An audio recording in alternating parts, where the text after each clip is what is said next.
আসসালামু আলাইকুম রহমতুল্লাহ। প্রিয় দর্শক, আশা করি আপনারা সবাই আল্লাহর রহমতে অনেক অনেক ভালো আছেন। অনেক সময় আমরা শুনতে পাই মুয়াজ্জিনের কণ্ঠে, সুমধুর কণ্ঠে ভেসে আসে আজানের ধ্বনি, আল্লাহু আকবার আল্লাহু আকবার। তখন আকাশের দিকে মুখ করে কুকুরগুলো ঘেউ ঘেউ করে ডেকে ওঠে। তখন আমাদের মনে প্রশ্ন জাগে, রাতের বেলায় কেন কুকুরগুলো ঘেউ ঘেউ করে এভাবে ডেকে ওঠে? অনেকের মনে প্রশ্ন জেগে উঠতে পারে, কেন আজান শুনলেই কুকুরগুলো ঘেউ ঘেউ করে ডেকে ওঠে? এছাড়াও অনেকের মনে প্রশ্ন আসতে পারে, রাতে কেন আবার কুকুর ডেকে ওঠে? রাতের যে কোনো সময় কুকুরগুলো আকাশের দিকে তাকিয়ে এমন ভাবে ডাকে, মনে হচ্ছে কুকুরগুলো আকাশের দিকে তাকিয়ে কান্না করছে। কিন্তু এমন কেন হয়? চলুন এর কারণগুলো আজ আমরা হাদিসের আলোকে জেনে নিব। এই বিষয়টি সম্পর্কে জানলে আপনি অবাক হবেন। হয়তো আজ প্রথম শুনে থাকলে আপনি পায়ের নিচ থেকে মাটিও সরে যেতে পারে। চলুন আজ আমরা জেনে নেই কেন রাতে কুকুর ডাকে বা কুকুর কান্না করে। রাতের বেলায় কুকুর ঘেউ ঘেউ করে, এ বিষয়ে জাবুয়ের ইবনে আব্দুল্লাহ রাদিয়াল্লাহু তাআলা হতে বর্ণিত, রাসূল সাল্লাল্লাহু আলাইহি সাল্লাম বলেন, রাতের বেলা তোমরা যখন কুকুরের ঘেউ ঘেউ শব্দ ও গাধার কান্নার শব্দ শুনতে পাও, তখন আল্লাহর কাছে আশ্রয় প্রার্থনা করো, কারণ এরা এমন কিছু দেখতে পায় যা তোমরা দেখতে পাও না। রাতের বেলা তোমরা আল্লাহর নাম স্মরণ করে ঘরের দরজা বন্ধ করো। এর কারণ, আল্লাহর নামে দরজা বন্ধ করলে সেই দরজা শয়তান খুলতে পারে না, বা সেই দরজা দিয়ে শয়তান অতিক্রম করতে পারে না। তোমরা ঘরের ভিতরে থাকা বাটিগুলো উপর করে রাখো। মশকের পাত্রগুলোর চামড়া অথবা চামড়ার তৈরি যে পাত্রটি রয়েছে পানির, সে পাত্রের মুখটি বেঁধে রাখো। আবু দাউদ 1246। সুতরাং প্রিয় দর্শক, রাসূল সাল্লাল্লাহু আলাইহি সাল্লাম হাদিস দ্বারা বুঝাইছেন যে রাতের বেলায় গাধার ডাক ও কুকুর যা দেখতে পাই, সাধারণ মানুষ আমরা তা দেখতে পাই না। কুকুর শয়তানকে দেখতে পায়। এই জন্য বলা হয়েছে, অবশ্যই রাতের বেলা তোমরা তোমাদের ঘরের দরজা বন্ধ করে দাও বিসমিল্লাহ বলে। এর অর্থ, কুকুর যখনই শয়তানকে দেখে পায় তখনই সে ডাকতে শুরু করে। বা এমনও হতে পারে যে কোনো ব্যক্তির কবরের আযাব হতে শুরু করলে এই আযাব কুকুর দেখতে পায় বা শুনতে পায়। আমরা জানি রাসূল সাল্লাল্লাহু আলাইহি সাল্লাম বলেছেন, বোবা জীবজন্তু ও পশু পাখি কবরের আযাব ও দেখতে পায় ও শুনতে পায়। আর তাই বন্ধুরা, রাত্রে যখন কুকুরের ডাক আমরা শুনবো, তখন আমরা পড়বো আউযু বিল্লাহি মিনাশ শাইতানির রাজিম। প্রিয় দর্শক, আজ আমরা কুকুর সম্পর্কে কিছু জানার চেষ্টা করব। আমাদের দেশে যত নিকৃষ্ট ধরনের জানোয়ার রয়েছে, তার মধ্যে সবচেয়ে নিকৃষ্ট জানোয়ার হচ্ছে কুকুর ও শুকুর। আমরা তো কুকুর দেখলেই লাঠি মেরে দূরে সরিয়ে দিতে চাই, অথবা লাঠি দিয়ে তাড়িয়ে দেওয়ার চেষ্টা করি। অথচ কুকুরের একটি ইতিহাস রয়েছে, যা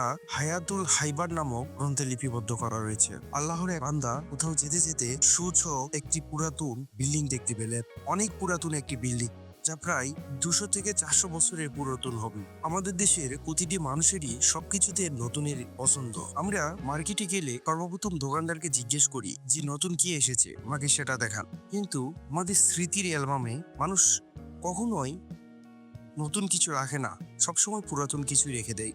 আর সেই ব্যক্তিটি ঘুরতে ঘুরতে সেই বিল্ডিং এর চারপাশে দেখতে শুরু করলো এবং একটি শিলালিপি দেখতে পেল।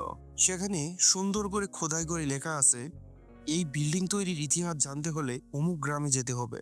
আর এটি দেখে সেই ব্যক্তির মনে আরো কৌতূহল জাগলো যে কি এমন আছে যেটি আমাকে জানতেই হবে। ব্যক্তিটি উক্ত গ্রামের খোঁজ নিতে নিতে 2-3 কিলোমিটার রাস্তা পাড়ি দিল। তারপর একটি গ্রামের পাশে গিয়ে একজন ব্যক্তিকে দেখতে পেল এবং গ্রামের নাম জিজ্ঞেস করলো। এরপর শিলালিপিতে লেখা সেই গ্রামের সাথে নামটি মিলে গেল। এরপর সেই ব্যক্তিটি শিলালিপিতে লেখা পুরাতন সেই বিল্ডিং এর সম্পর্কে জানতে চাইলো, অথচ সেই বিল্ডিং এ লেখা আছে অমুক গ্রামীণ এই বিল্ডিং সম্পর্কে ইতিহাস জানা আছে, অথচ সেই ব্যক্তিটি তার ইতিহাস বলতে পারলো না। ওই লোকটি বলল, যখন জন্ম হয় তখন থেকেই বিল্ডিং সম্পর্কে এভাবেই জেনে আসছি, কিন্তু এই বিল্ডিং সম্পর্কে সুস্পষ্টভাবে কোনো ইতিহাসই আরো জানা নেই। লোকমুখে যে কথা শুনি সেভাবেই চলে আসছিল। এমনকি আরো কিছু সংখ্যক লোককে ওই বিল্ডিং সম্পর্কে জিজ্ঞেস করা হলো, তারাও ওই একই কথা বললো যে আমরা বিল্ডিং সম্পর্কে কিছুই জানি না এবং তার ইতিহাস সম্পর্কেও আমাদের ধারণা নেই। এরপর সেই ব্যক্তিটি গ্রামের লাস্ট প্রান্তের দিকে চলে আসলো এবং সে মনে মনে ভাবছিল, তাহলে কি খোদাই করে মিথ্যা কথা লেখা ছিল? কথাগুলো ভাবতে ভাবতে যখন গ্রামের একদম শেষ প্রান্তে চলে আসলো, তখন একটা বৃদ্ধাকে দেখতে পেল। লোকটাকে দেখে দেখে এবড়ো থেবড়ো মনে হয়, মনে হচ্ছে শরীরের চামড়াগুলো ঝলসে গেছে। বয়স মোটামুটি এতটাই বেশি হয়ে গেছে যে এই বয়সের আর কেউই পৃথিবীতে নেই, এমনটি মনে হচ্ছিল সেই বৃদ্ধকে দেখে। বর্তমান যুগে 30 থেকে 60 বছরের মধ্যেই প্রায় স্বাভাবিকভাবেই মানুষ মারা যায়, কিন্তু আমি যে বৃদ্ধকে দেখেছি সেই বৃদ্ধ এতটাই বৃদ্ধ ছিল যে তাকে দেখলেই মনে হয় তার বয়সের ছাপ তার শরীরের মধ্যে ফুটে উঠেছে। এরপর লোকটি সেই বৃদ্ধাকে দেখে বলল, আচ্ছা এই গ্রামের নাম কি এটা? বৃদ্ধাটি বলল, হ্যাঁ, কিন্তু তুমি এই গ্রামের নাম কোথা থেকে জানো? তুমি কোথায় থাকো? উত্তরে বলল, আমার বাড়ি অনেক দূরে, আমি ওই বিল্ডিং এ এই গ্রাম সম্পর্কে দেখেছি। আমি রাস্তাতে যাওয়ার সময় ওই কিছু দূর আগে একটা বিল্ডিং দেখেছি, যে বিল্ডিং এর শিলালিপিতে লেখা ছিল এই বিল্ডিং এর ইতিহাস জানতে হলে ওই গ্রামে যাও। আমি এই গ্রামের অনেকেই জিজ্ঞেস করছি, কিন্তু বিল্ডিং এর ইতিহাস সম্পর্কে কেউই বলতে পারেনি। তখন বৃদ্ধ লোকটি জিজ্ঞেস করলো এবং মুচকি এসে বলল, তুমি যাদের জিজ্ঞেস করেছ তাদের বয়স বা কত? লোকটি তখন বলল, 30, 35 বা 60 বছর বয়স হবে এরকম। তখন বৃদ্ধটি ওই ব্যক্তিকে বলল, তারা কিভাবে বলবে এই বিল্ডিং সম্পর্কে? আমি তো নিজেও জানি না এই বিল্ডিং সম্পর্কে, আর বিল্ডিং কখন তৈরি করা হয়েছে তাও আমি জানি না। আমি আমার বাপ দাদাদের কাছ থেকে শুনেছি বিল্ডিং এর ঘটনা। সেই বৃদ্ধার কথা শুনে যুবকের মনে স্বস্তি ফিরে আসলো। বৃদ্ধার কাছে ইতিহাস জানতে চাইলো। বৃদ্ধা তাকে কাছে ডাকলো এবং তাকে বলল, এই গ্রাম দিয়ে আসার সময় চারপাশে যতগুলো জমা জমি তুমি দেখেছ সবকিছু জমা জমির মালিক ছিল এক জমিদার। সেই জমিদারে অনেক চাকর বাকর ছিল এবং খাদেমের কোনো অভাব ছিল না, কিন্তু জমিদারের স্মরণীয় বস্তুর মধ্যে ছিল একটি কুকুর। কুকুরটি জমিদারকে অনেক ভালোবাসতো এবং জমিদারও কুকুরকে অনেক বিশ্বাস করত। এক মুহূর্তের জন্য কুকুর জমিদারকে ছেড়ে যেত না। জমিদার যখন গোসল করত কুকুর তখন জমিদারের কাপড় পাহারা দিত। জমিদার যখন বাথরুমে যেত কুকুরটি বাথরুমের দরজার সামনে পাহারা দিত। জমিদার যখন ঘুমাতে যেত কুকুরটি তখন তার ঘরের আশপাশে পাহারা দিত। একদিন জমিদারের ভিআইপি মহলে যাওয়ার কথা, কিন্তু জমিদার মনে মনে ভাবলো, আমি যদি সেই ভিআইপি মহলে যাই সেখানে কুকুরকে কিভাবে নিয়ে যাব, কারণ সেখানে কুকুরকে নিয়ে যাওয়ালে হয়তো আমার সম্মান নিয়ে টানাটানি হবে। তাই সে চিন্তা করলো সেখানে তো কুকুরকে নিয়ে যাওয়া যাবে না। এই জন্য জমিদার একটি বুদ্ধি করলো। একটি ঘরের মধ্যে জমিদার ঢুকলো এবং চাকরদেরকে বলল, ঘরের দরজা বন্ধ করে দাও। ঘরের দরজা বন্ধ করে দিল এবং ঘরের মধ্যেই কুকুরকে আটকে রাখলো এবং কুকুরের গলায় শিকল লাগিয়ে দেওয়া হলো এবং শত পিলারের সাথে সেটা আটকে দেওয়া হলো। তারপর ভিআইপি বলল, আমি বাইরে যাব এবং আমি বাইরের খাবার পছন্দ করি না, তাই আমার জন্য কিছু খাবার রান্না করো, আমি বাইরে গিয়ে সেই খাবারটি খাবো। তারপর মালিকটি যখন চলে যেতে লাগলো তখন কুকুরটি তার মালিকের সাথে না যেতে পেরে লাফালাফি করতে শুরু করলো। কুকুরের মালিক যখন অনেক দূরে চলে গেল তখন কুকুরটি পাগলের মতো অনেক উচ্চ স্বরে ডাকাডাকি করলো এবং আশেপাশে সকলেই কুকুরের এই লাফালাফি ও ডাকাডাকি শোনার জন্য জড়ো হতে লাগলো। কিছুক্ষণ পরে যে যার কাজে চলে গেল। কিছুক্ষণ পরে জমিদারের এক বোবা কাজের মেয়ে কুকুরের সেই কার্যকলাপ লক্ষ্য করতে শুরু করলো। এই সময় বাবুর্চি খাবার রান্না করে ওই ঘরে রেখে গেল। ঘরের মধ্যে কেউ নেই, শুধু কুকুর আর ওই বোবাটি মেয়েটি ছাড়া। এরপরে একটি কালো বিষধর সাপ কোথা থেকে হঠাৎ এসে সেই মালিকের খাবারের মধ্যে কিছুক্ষণ মুখ রেখে আবার সেখান থেকে চলে গেল। আর এই ঘটনাটি কুকুর ও বোবা মেয়েটি ছাড়া আর কেউ দেখতে পেল না। মেয়েটি মনে মনে চিন্তা করলো, আমি যদি এখান থেকে চলে যাই এবং এই খাবারটি আমার মালিক খেয়ে ফেলে তাহলে অবশ্যই বিষক্রিয়ায় আমার মালিক মারা যাবে। আর সেজন্য কাজের মেয়েটি সেখানে বসে রইল। কিন্তু কিছুক্ষণ পরে মালিক আসলো আর বোবা মেয়েটি তার মালিককে বোঝানোর চেষ্টা করলো, তার অঙ্গভঙ্গি দিয়ে বোঝানোর চেষ্টা করলো খাবারের মধ্যে বিষ আছে, কিন্তু মালিক কিছুতেই তা বুঝতে পারলো না। একেতে সেই বোবা মেয়েটি কাজের মেয়ে, দ্বিতীয়ত বোবা, এবং জমিদারে কাজে হস্তক্ষেপ করবে এবং সাহস তার ছিল না। জমিদার যখন তার খাবারে হাত দিল এবং খাবার খাওয়ার জন্য প্রস্তুতি নিচ্ছিল, আর সেই সময় শিকলবন্দি কুকুরটি পাগলের মতো লাফালাফি করতে শুরু করলো। কুকুরের এই লাফালাফি ও পাগলামি দেখে মালিক কুকুরকে ধমক দিল, কিন্তু কুকুর তার লাফালাফি ও পাগলামি একদমই ছাড়ছিল না। অন্যান্য সময়ে কুকুরকে ধমক দেওয়া মাত্রই কুকুর থেমে যেত এবং একবারের বেশি সময় কুকুরকে ধমক দেওয়া লাগতো না, সে এমনিতেই থেমে যেত। এরপর খাবার খাওয়ার জন্য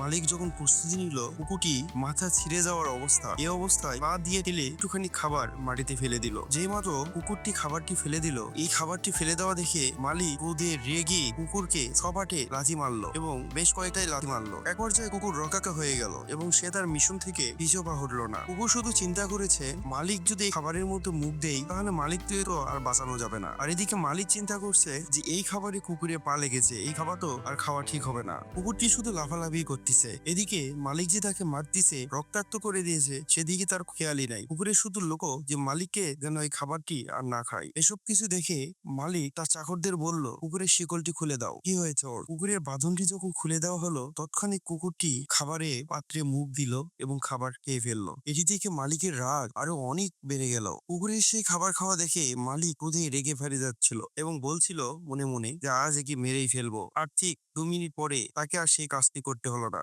আর সেই মালিক কুকুরকে মারতে হলো না। সেই কুকুর কুকুর আস্তে আস্তে 2 মিনিটের মধ্যেই দুর্বল হয়ে যাচ্ছিল। এক পর্যায়ে কুকুরটি লাফালাফি করা শুরু করলো, মুখ দিয়ে ফেনা বের হলো এবং আস্তে আস্তে নিস্তেজ হয়ে গেল। তার দেহ থেকে প্রাণটা বের হয়ে গেল। মালিকের মস্তিষ্ক যখন খুলে গেল, ব্যাপার কি, কুকুর খাবারে মুখ দেওয়ার পর কুকুর এভাবে মারা গেল কেন? এর মধ্যেই মালিক সেই বোবা মেয়েটির দিকে মনোযোগ হলেন এবং বললেন, কি হয়েছে আমাকে বল, তোর অঙ্গভঙ্গির দ্বারা আমাকে বুঝা আসলে ঘটনাটা কি। তখন কাজের বোবা মেয়েটি বলতে শুরু করলো যে আমি এখানে দেখতে পেলাম একটি সাপ এসে এই খাবারের মধ্যে বিষ ঢেলে দিয়ে চলে গেল এবং আমি মনে মনে চিন্তা করলাম আমি যদি এখান থেকে চলে যাই তাহলে আপনি হয়তো এই খাবারটি খেয়ে ফেলবেন, তাই এখানে বসেছিলাম। এই ঘরের মধ্যে যখন আমি আর আমার কুকুরটি এসব দেখছিলাম তখন আর কেউ ছিল না। আমি যখন আমার সমস্ত চেষ্টায় ব্যর্থ হয়ে গেলাম, আপনি আমার কথা যখন বুঝতেই পারলেন না, তখন কুকুরটি তার জীবনে সমস্ত শক্তি দিয়ে প্রমাণ করলো যে সে বিষ মাখা এই খাবারটি খেয়ে তার জীবন দিল এবং আপনাকে বোঝাতে সক্ষম হলো যে এই খাবারের মধ্যে বিষ আছে। তারপর কুকুরটি